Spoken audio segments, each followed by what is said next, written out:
Hello class, this is Nidhi and this is lecture number 3 of food production and management. हम कर रहे थे agriculture practices जिसमें हमने फर्स्ट एग्रीकल्चर प्रैक्टिस को स्टडी कर लिया था, that is preparing the soil. अब हम मूव करते हैं नेक्स्ट एग्रीकल्चर प्रैक्टिस पे, that is sowing of seed.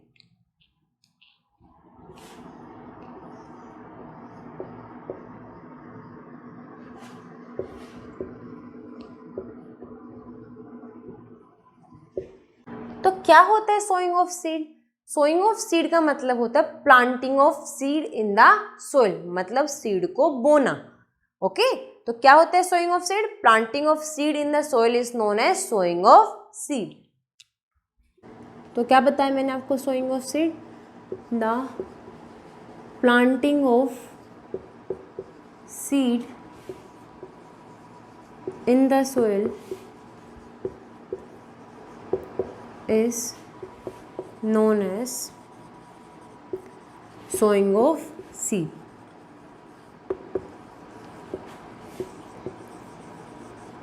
अब सीड को सो करने से पहले और सीड को सो करते टाइम हमें कुछ पॉइंट्स का ध्यान रखना होता है ताकि जो हमें ईल्ड है वो अच्छी मिल सके। क्या है वो पॉइंट? अगर मैं फर्स्ट पॉइंट की बात करूं तो वो आता है selection of seed.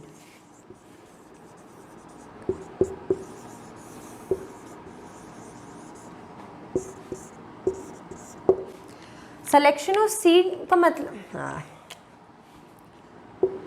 Selection of seed का मतलब क्या है? जो सीड हम सो करने जा रहे हैं उनकी क्वालिटी क्या होनी चाहिए? अच्छी होनी चाहिए, क्योंकि अगर हम उनकी क्वालिटी अच्छी नहीं रखेंगे तो हमें जो ईल्ड है वो भी अच्छी ऑब्टेन नहीं होगी। अब आप लोग के माइंड में क्वेश्चन आ रहा होगा कि हम कैसे पता कर सकते हैं कि जो गिवन सीड हैं वो अच्छी क्वालिटी के हैं या नहीं है। आपको एक एक्टिविटी परफॉर्म करनी है। इसके लिए क्या करना? सीड्स को लेना, उसको पानी के अंदर डिप कर देना। आप देखोगे कि कुछ सीड्स वाटर के सरफेस पे फ्लोट करेंगे। जो सीड वाटर के सरफेस पे फ्लोट कर रहे हैं उनकी क्वालिटी अच्छी नहीं है, एंड जो नीचे बॉटम में है उनकी क्वालिटी अच्छी होती है। तो ऐसे आप सीड की क्वालिटी चेक कर सकते हो एंड अच्छी क्वालिटी के सीड को आप सो कर सकते हो। अब सीड को सो करते टाइम भी हमें कुछ बातों का ध्यान रखना होता है, जिसमें से पहली क्या आती है? maintaining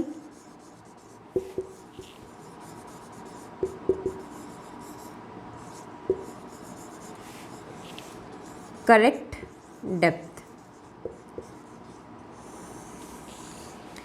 अब जो सीड हैं उनको करेक्ट डेप्थ पे सो करना ज़रूरी होता है, क्योंकि अगर हम उनकी डेप्थ ज़्यादा या कम रखेंगे तो वो क्या करेंगे? जर्मिनेट नहीं कर पाएंगे। क्लियर है? जैसे मैं बात करूं कि अगर हमने उनकी डेप्थ ज़्यादा रख दी है तो सीड्स एस्पायर नहीं कर पाएंगे एंड देन जर्मिनेट भी नहीं कर पाएंगे। अगर हमने उनकी डेप्थ कम रख दी है तो जो बर्ड्स हैं वो उनको उठा के ले जाएंगे। इसी वजह से सीड्स को करेक्ट डेप्थ पे सो करना ज़रूरी होता है। तो मैंने क्या बताया? अगर हम उनकी डेप्थ कम रखेंगे तो जो बर्ड्स हैं will take away the seeds. अगर उनकी डेप्थ ज़्यादा रख दी है तो क्या होगा? The seed will not be able to respire and hence will not germinate।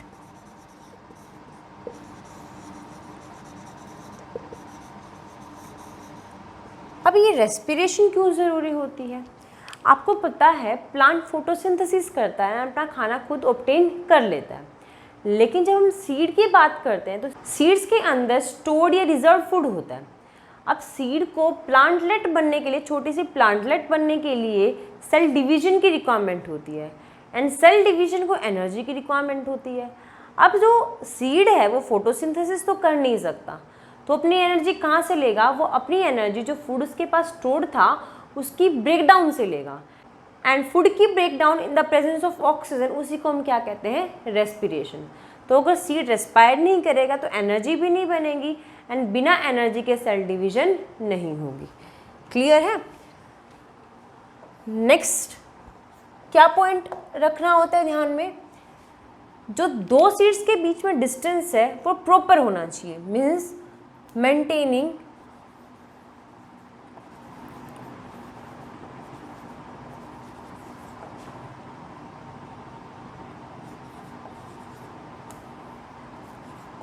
Proper distance.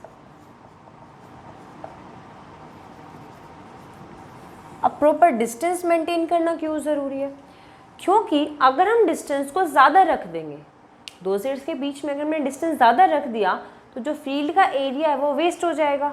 और अगर दो सीड्स के बीच में हमने डिस्टेंस कम रख दिया है तो दो सीड एक दूसरे के साथ compete करना, मतलब लड़ना शुरू कर देंगे न्यूट्रिएंट के लिए, वाटर के लिए एंड सनलाइट के लिए। तो अगर हमने डिस्टेंस लेस रख दिया है तो the seeds will start competing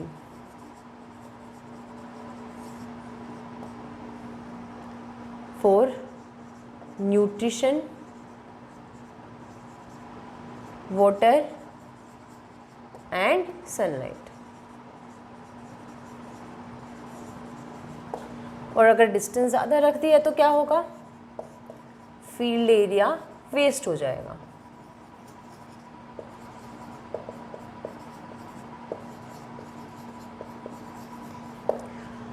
अब अगर दो सीड compete करेंगे तो क्या होगा, अब आपको पता है जब कोई भी दो चीज़ें एक साथ लड़ती हैं तो जो स्ट्रोंगर होती है वो विन करती है। इसका मतलब एक सीड जो होगा वो तो प्रॉपर जर्मिनेट कर जाएगा एंड दूसरा जर्मिनेट नहीं करेगा, या हो सकता है दोनों में से कोई भी जर्मिनेट ना कर पाए। क्लियर है, इसी वजह से प्रॉपर डिस्टेंस मेंटेन करना भी ज़रूरी होता है। इसके अलावा भी एक पॉइंट है जो हमें ध्यान में रखना होता है, that is appropriate amount of water. अब एप्रोप्रिएट अमाउंट ऑफ वाटर क्यों ज़रूरी है, अगर हम अपने सीड को इनएप्रोप्रिएट अमाउंट वाटर की देंगे, मतलब या तो ज़्यादा पानी देंगे या फिर कम देंगे, तो जो सीड है वो रेस्पायर नहीं कर पाएगा। अब कम वाटर में तो हमें समझ आता है कि सीड रेस्पायर क्यों नहीं कर पाएगा। ज़्यादा वाटर में क्या होगा, अगर हमने अपने सीड को ओवर वाटर कर दिया है तो जो सोइल के अंदर एयर प्रेजेंट होती है वो बाहर आ जाएगी एंड सीड को रेस्पिरेशन के लिए एयर अवेलेबल नहीं हो पाएगी। अगर सीड रेस्पायर नहीं करेगा देन वो जर्मिनेट भी नहीं कर पाएगा। तो नेक्स्ट पॉइंट क्या है, एप्रोप्रिएट अमाउंट ऑफ वाटर।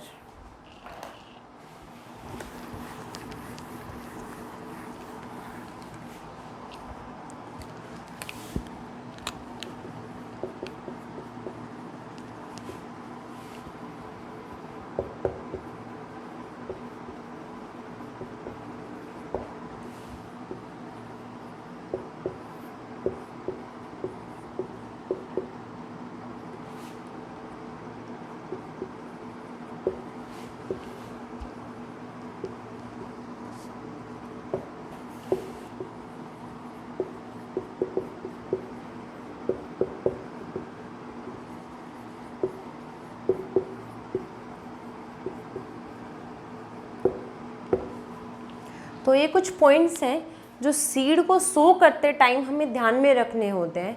अगर इन पॉइंट्स का ध्यान नहीं रखा गया तो जो सीड है वो सो करने के बाद भी हमें अच्छी यील्ड नहीं देगा। क्लियर है, नेक्स्ट पे मूव करते हैं, that is tools for sowing seed.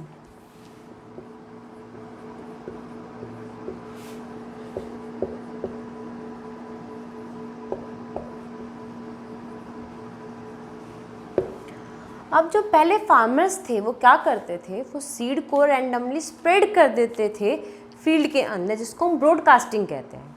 Broadcasting को अब भी बहुत सारे फार्मर प्रैक्टिस में रखते हैं, लेकिन most of the farmers special tools को यूज़ करते हैं सीड को सो करने के लिए। से प्लांटर आ जाता है, सीड ड्रिल आ जाती है। तो ये कुछ टूल्स हैं जो फार्मर्स क्या करते हैं, यूज़ करते हैं सीड को सो करने के लिए। तो पहला पढ़ते हैं हम प्लांटर को। ये प्लांटर क्या करता है, ये प्लांटर सीड को रो में सो करता चला जाता है। लेकिन हमारी बहुत सारी क्रॉप्स तो ऐसी होती है जिनको हम रो में सो नहीं कर सकते। जैसे हमारी शुगर केन एंड कॉटन तो क्रॉप्स हैं जिनको हम रो में सो कर सकते हैं, लेकिन जैसे हमारी वीट आ गया तो वीट को तो हम रो में सो नहीं कर सकते हैं, तो उनके लिए हम प्लांटर को भी यूज़ नहीं कर सकते। तो प्लांटर सिर्फ हम उन क्रॉप्स के लिए यूज़ कर सकते हैं जिनको हमें क्या करना है, एक प्रॉपर रो में सो करना है। क्लियर है। नेक्स्ट बात करते हैं सीड ड्रिल की।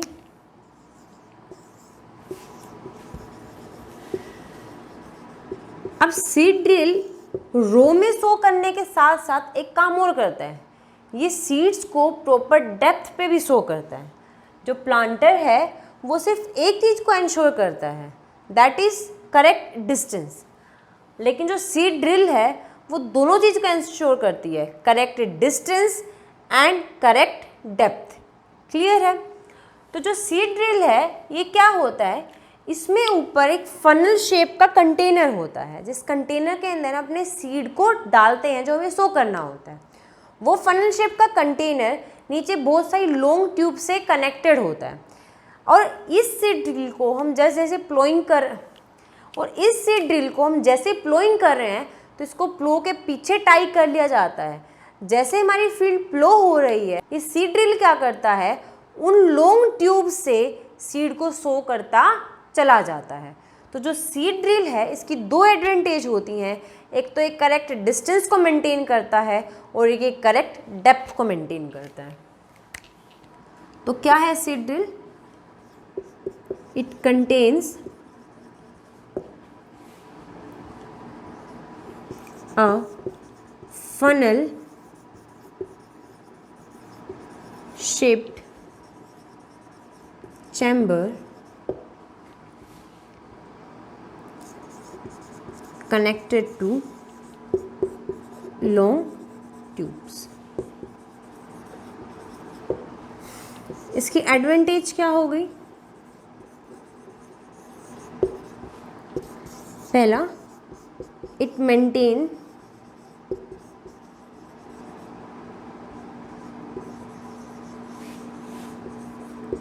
करेक्ट डिस्टेंस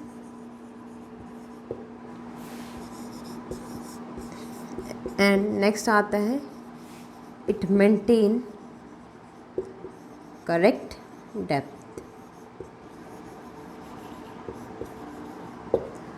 और बताया मैंने आपको ये टाई किया जाता है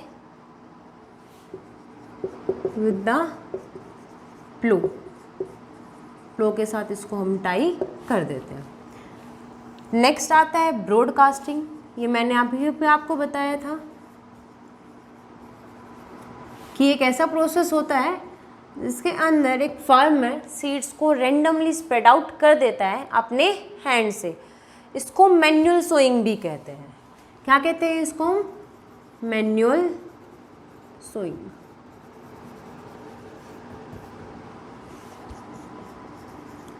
the process of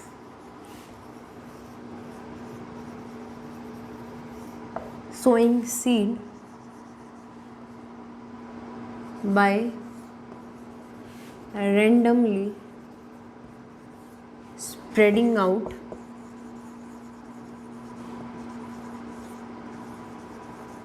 with the hands।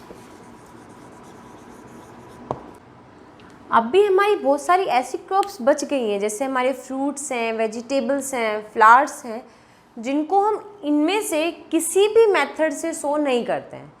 उनके साथ क्या किया जाता है, पहले उनके सीड लिए जाते हैं, उनको सीड बेड में ग्रो करवाया जाता है, जिनको हम नर्सरी कहते हैं। जैसे ही उनमें से प्लांटलेट अराइज हो जाती है, उनमें से हेल्दी प्लांटलेट सेलेक्ट की जाती हैं एंड देन उसको फील्ड के अंदर ट्रांसफ़र किया जाता है। जैसे पैडी की ट्रांसप्लांटेशन तो आप सब ने देखी होगी कि छोटे से गिवन लैंड के अंदर पहले हम उनको ग्रो करवाते हैं। जैसे छोटी छोटी प्लांटलेट्स बन जाती हैं, उनमें से हेल्दी प्लांटलेट्स को सेलेक्ट किया जाता है एंड देन उनको फील्ड के अंदर उनको correct distance and correct depth पे सो किया जाता है विद द हैंड्स। इस प्रोसेस को हम कहते हैं ट्रांसप्लांटेशन। तो नेक्स्ट क्या आता है हमारा? ट्रांसप्लांटेशन।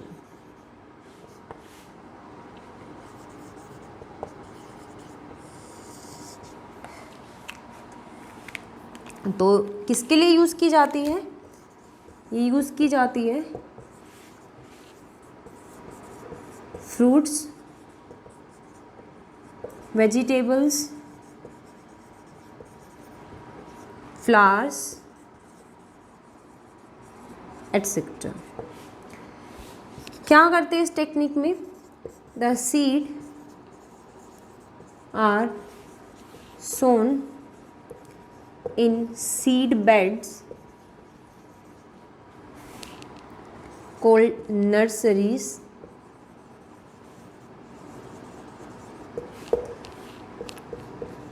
The healthy plantlets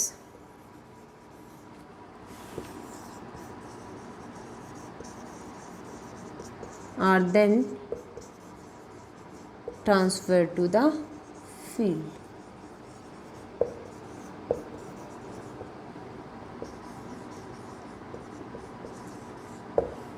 तो ये होती है हमारी ट्रांसप्लांटेशन। इसी के साथ हमारे टूल्स फॉर सोइंग सीड ख़त्म होते हैं। आज के लिए सिर्फ इतना ही रखते हैं। कल हम नेक्स्ट एग्रीकल्चर प्रैक्टिस को स्टडी करेंगे। Please don't forget to subscribe the channel and hit the bell icon.